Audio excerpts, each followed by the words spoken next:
하나님 말씀 받겠습니다. 오늘 우리에게 주신 하나님 말씀은 신약 로마서 7장입니다.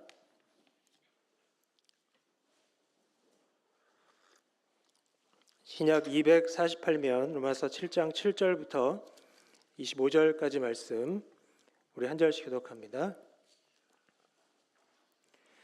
그런즉 우리가 무슨 말을 하리요? 율법이 죄냐? 그럴 수 없느니라. 율법으로 말미암지 않고는 내가 죄를 알지 못하였으니 곧 율법이 탐내지 말라 하지 아니하였더라면 내가 탐심을 알지 못하였으리라. 그러나 죄가 기회를 타서 계명으로 말미암아 내 속에서 온갖 탐심을 이루었나니 이는 율법이 없으면 죄가 죽은 것임이라. 율법을 깨닫지 못했을 때에는 내가 살았더니 계명 이름에 죄는 살아나고 나는 죽었도다. 생명에 이르게 할 그 계명이 내게 대하여 도리어 사망에 이르게 하는 것이 되었도다. 죄가 기회를 타서 계명으로 말미암아 나를 속이고 그것으로 나를 죽였는지라. 이러보건대 율법은 거룩하고 계명도 거룩하고 의로우며 선하도다. 그런즉 선한 것이 내게 사망이 되었느냐? 그럴 수 없느니라. 오직 죄가 죄로 드러나기 위하여 선한 그것으로 말미암아 나를 죽게 만들었으니 이는 계명으로 말미암아 죄로 심히 죄되게 하려 함이라. 우리가 율법은 신령한 줄 알거니와 나는 육신에 속하여 죄 아래 팔렸도다. 내가 행하는 것을 내가 알지 못하노니 곧 내가 원하는 것은 행하지 아니하고 도리어 미워하는 것을 행함이라. 만일 내가 원하지 아니하는 그것을 행하면 내가 이로써 율법이 선한 것을 시인하노니 이제는 그것을 행하는 자가 내가 아니요 내 속에 거하는 죄니라. 내 속 곧 내 육신에 선한 것이 거하지 아니하는 줄 아노니 원함은 내게 있으나 선을 행하는 것은 없노라. 내가 원하는 바 선을 행하지 아니하고 도리어 원하지 아니하는 바 악을 행하는도다. 만일 내가 원하지 아니하는 그것을 하면 이를 행하는 자는 내가 아니요 내 속에 거하는 죄니라. 그러므로 내가 한 법을 깨달았노니 곧 선을 행하기 원하는 나에게 악이 함께 있는 것이로다. 내 속사람으로는 하나님의 법을 즐거워하되 내 지체 속에서 한 다른 법이 내 마음의 법과 싸워 내 지체 속에 있는 죄의 법으로 나를 사로잡는 것을 보는도다. 오라 나는 곤고한 사람이로다. 이 사망의 몸에서 누가 나를 건져내랴. 함께요 우리 주 예수 그리스도로 말미암아 하나님께 감사하리로다. 그런즉 내 자신이 마음으로는 하나님의 법을 육신으로는 죄의 법을 섬기노라. 아멘. 잘 아시는 이야기 하나 해드리겠습니다. 50대 아들이 어머니에게 교회 가기 싫은 이유 3가지를 털어놨습니다. 첫째, 아침 일찍 일어나는 게 너무 힘들어요. 둘째, 찬양대가 자꾸 음을 틀려서 듣기 괴로워요. 셋째, 장로님의 기도가 너무 길어서 언제 끝날지 몰라 늘 긴장돼요. 그러자 그의 어머니가 담담히 말했습니다. 아들아, 네가 교회에 꼭 가야 하는 이유도 3가지란다. 첫째, 교회에 모여 예배드리는 것은 하나님의 명령이다. 둘째, 주일 예배는 신앙생활의 기본이다. 마지막 셋째, 네가 그 교회 담임 목사다. 잘 아시는 이야기죠. 우리 옆에 계신 분들과 인사하겠습니다. 한 주간 수고 많으셨습니다. 한 주간 수고 많으셨습니다. 한 번 더 인사하실 때 이 순간 은혜 받으십시오. 이 순간 은혜 받으십시오. 여러분 혹시 이런 경험이 있으십니까? 내일은 꼭 새벽에 일어나서 기도해야지. 한 번쯤 해보셨을 거예요. 마음을 단단히 먹고 알람까지 맞춰 놓습니다. 그런데 다음날 새벽 알람이 울리는 순간 내 안에서 전쟁이 시작됩니다. 한쪽에서는 일어나야지, 주님 앞에 나아가야지 하는데 다른 한쪽에서는 5분만 더, 오늘은 너무 힘드니까 내일부터 하자라고 속삭입니다. 결국 어느 쪽 이길까요? 대부분 이불이 이깁니다. 이불. 그러면서 이불 밖은 위험해라는 핑계를 대곤 하죠. 직장에서도 마찬가지입니다. 정직하게 일하고 싶지만 그렇게 하면 나만 손해보는 것 같습니다. 선을 행하고 싶지만 악이 훨씬 쉽게 느껴집니다. 이것이 바로 바울이 고백한 오라 나는 곤고한 사람이로다가 벌어지는 삶의 현장입니다. 그런데 바울의 절규는 단순히 이 개인의 도덕적 갈등이 아닙니다.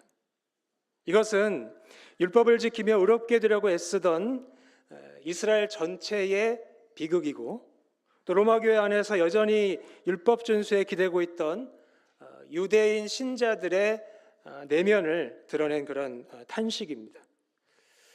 오늘 본문에서 바울은 이 율법이라는 종교적 안전장치로는 결코 의에 이를 수 없음을 폭로하고, 오직 그리스도와 성령 안에서만 참된 자유에 이룰 수 있음을 선포합니다. 이제 그 말씀을 함께 살펴보겠습니다.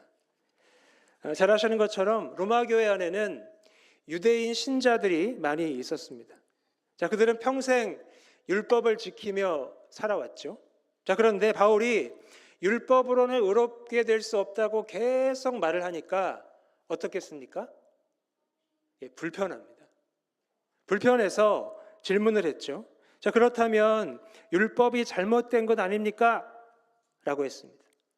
자, 바울이 7절에서 어떻게 말합니까? 율법이 죄냐? 그럴 수 없느니라 말씀합니다. 율법은 죄가 아닙니다. 오히려 율법이 없었다면 죄가 죄인지를 몰랐을 거예요. 죄의 활동이 보이지 않았을 겁니다.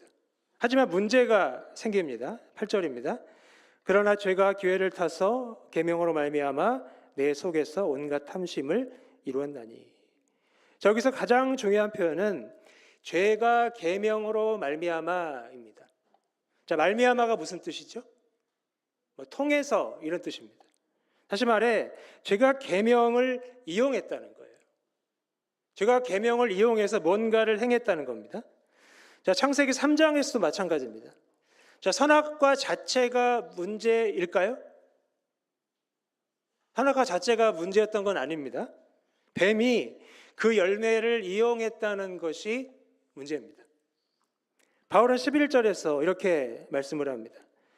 죄가 기회를 타서 계명으로 말미암아 나를 속이고 그것으로 나를 죽였느니라.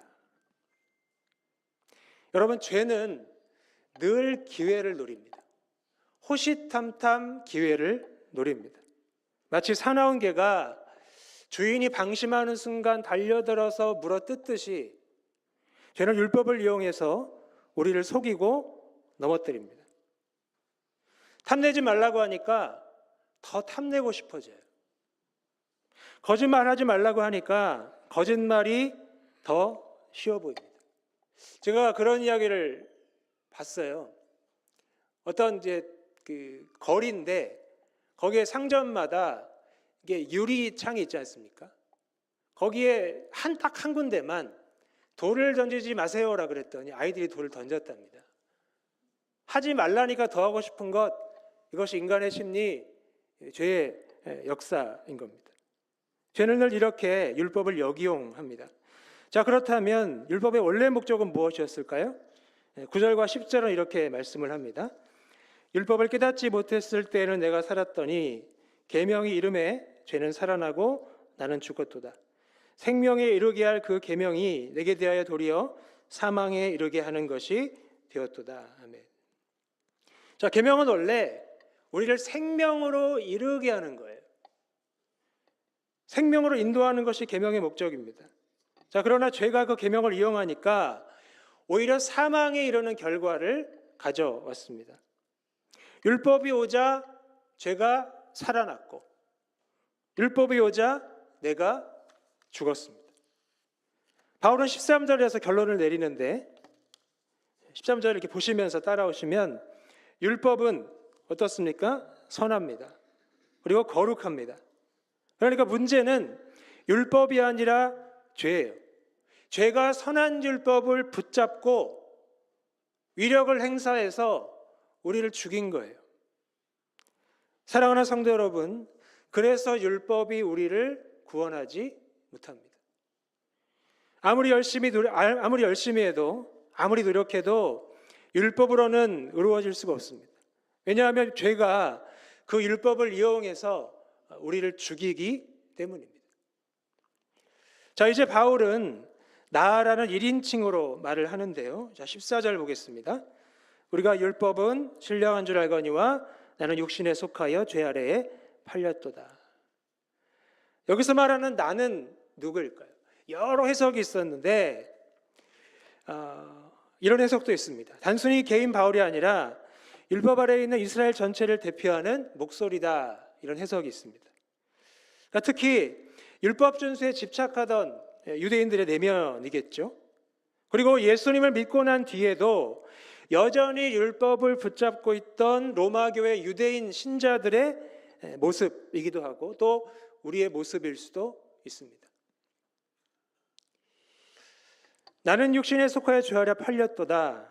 여기서 팔렸다는 표현은 노예 시장에서 쓰던 말입니다. 노예를 팔고 살 때 쓰던 말인 거죠. 그러니까 유대인들은 스스로를 하나님의 백성이라고 했지만 실제로는 죄의 종으로 팔려 있었다는 겁니다. 자, 그래서 어떤 일이 일어납니까? 자, 15절을 보시면 내가 행하는 것을 내가 알지 못하노니 곧 내가 원하는 것은 행하지 아니하고 도리어 미워하는 것을 행함이라. 율법을 가장 사랑한다고 했던 바리새인들조차 결국 예수님을 십자가에 못 박아 죽였습니다. 바울 자신도 그랬습니다. 율법으로는 흠이 없다고 했었지만 실제로는 예수 믿는 사람들을 잡아 가두었어요. 죽게 만들었습니다. 선한 의도가 있었어도 죄가 그것을 다 뒤흔들어 버리고 망쳐 버린 겁니다. 바울은 17절 18절에서 문제의 핵심을 짚습니다. 이제는 그것을 행하는 자가 내가 아니요 내 속에 거하는 죄니라. 내 속 곧 내 육신에 선한 것이 거하지 아니하는 줄을 아노니 원하면 내게 있으나 선을 행하는 것은 없노라. 죄는 단순히 밖에서 나를 공격하지 않습니다. 말씀 보면 내 안에 있어요. 내 안에 거합니다. 그래서 원하지만 행할 수 없고 행하고 싶지 않은데 행하게 만듭니다. 완전히 종이 되게 해버리는 거죠. 19절 20절에서도 같은 이야기를 반복을 하는데 그 이유는 이 갈등이 계속적으로 반복되는 패턴이기 때문입니다. 끊임없이 원하고 끊임없이 실패하고 끊임없이 좌절하는 삶이에요. 율법 아래에 있는 사람의 현실입니다. 그러니까 빠져나올 수 없는 그런 개미지옥 같은 거죠. 예수님 믿는 신자라도 여전히 이것을 해야 구원받을 것 같다라고 생각을 하고 종교적 안전장치를 붙잡고 싶어지는 이유가 바로 그것입니다. 하지만 바울은 말합니다. 그것으로는 안 된다. 율법으로는 의에 이를 수 없다. 21절에서 바울이 한 가지 법칙을 발견했다고 말씀을 해요.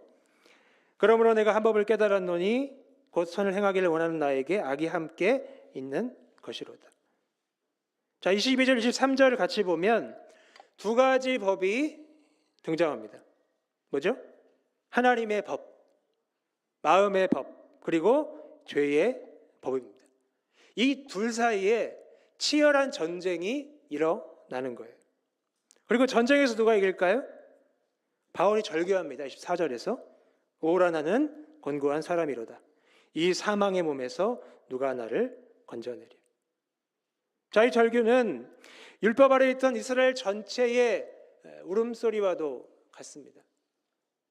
몇백 년 동안 신음해 왔던 거예요. 율법을 붙잡고 노력했지만 해결되지 않았던 문제입니다. 아무리 고행을 해도 이 죄책감을 덜어낼 수가 없는 거죠. 자, 그러나 25절에서 놀라운 고백이 터져 나옵니다. 우리 주 예수 그리스도로 말미암아 하나님께 감사하리로다. 자, 절망이 감사로 바뀝니다. 어떻게 바뀝니까? 답은 하나예요. 바로 예수 그리스도 때문입니다. 24절에서 누가 나를 건져내랴 이렇게 묻고요. 25절에서 예수 그리스도께서 건져내셨다라고 대답을 합니다. 그래서 로마서 8장 1절과 2절에 선언이 이어지는 거예요. 그러므로 이제 그리스도 예수 안에 있는 자에게는 결코 정죄함이 없나니 이는 그리스도 예수 안에 있는 생명의 성령의 법이 죄와 사망의 법에서 너희를 해방하였습니다. 아멘. 자, 7장의 탄식이 8장의 자유로 바뀝니다. 어떻게 해요? 그리스도 예수 안에서, 성령 안에서. 다른 방법은 없어요. 자, 이제 말씀을 정리하겠습니다. 자, 사랑하는 성도 여러분, 오늘 말씀이 우리에게 주시는 교훈이 뭘까요? 첫째, 우리는 자기의, 다시 말해 종교적 안전장치를 내려놔야 됩니다. 나는 이 정도면 괜찮아, 그래도 나는 다른 사람보다 낫지, 이렇게 생각하게 만드는 것들을 내려놔야 됩니다. 직분일 수도 있고 근속일 수도 있고 나의 부와 명예일 수도 있습니다. 이거 가지면, 이게 없으면 불안하다, 이거 가지면 편안하다, 이게 종교적 안전장치일 수 있습니다. 로마교회에 된 신자들도 이런 생각을 버리지 못했는데요, 우리는 할례를 받았다, 그러니까 우리 아브라함 자손이다 말했습니다. 그러나 바울은 말하죠. 그것으로는 안 된다. 오직 그리스도만이 우리를 의롭게 하신다. 둘째, 우리는 성령의 능력으로 살아야 합니다.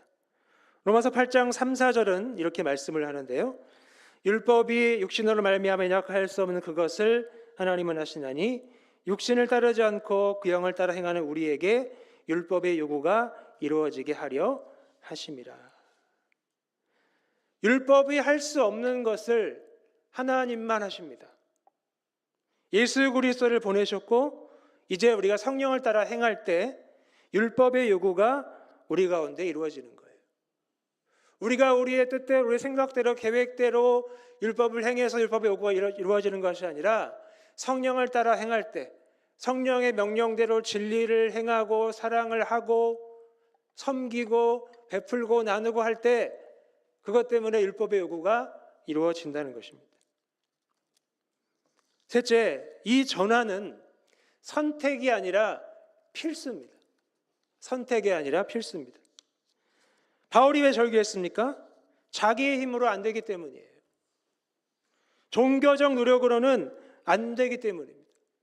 자, 바울이 종교 전문가예요. 율법에로는 흠이 없었어요. 그거 해봤는데 안 돼요. 안 되니까 절규하는 겁니다. 그래서 우리는 절박하게 그리스도를 붙잡아야 됩니다. 그리고 절박하게 성령을 의지해야 합니다. 답은 오직 그리스도, 오직 성령뿐입니다. 로마서 8장 21절은 이렇게 말씀합니다.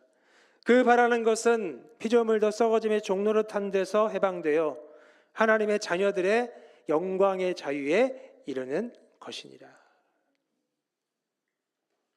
율법의 요구가 이루어져야만 썩어짐의 종로로 탄 데서 해방되고 우리가 영광의 자유에 이를 수 있는 것입니다. 사랑하는 성도 여러분, 7장의 권고함이 8장의 자유함으로 바뀌는 은혜가 여러분에게 있기를 축복합니다. 오늘도 우리는 실패할 수 있어요. 예전처럼 종교적 안전장치를 붙잡고 또 실패할 수 있습니다. 또 넘어질 수 있습니다. 그러나 그때마다 다시 그리스도를 바라보시기를 바랍니다. 성령을 의지하시기를 바랍니다. 오라 나는 곤고한 사람이로다. 그러나 우리 주 예수 그리스도로 말미암아 하나님께 감사하리로다. 아멘. 이 고백이 여러분의 삶을 변화시키고 또 곤고함에서 자유함으로, 사망에서 생명으로, 율법에서 은혜로, 절망에서 감사로 나아가게 하기를 주님의 이름으로 축복합니다. 아멘.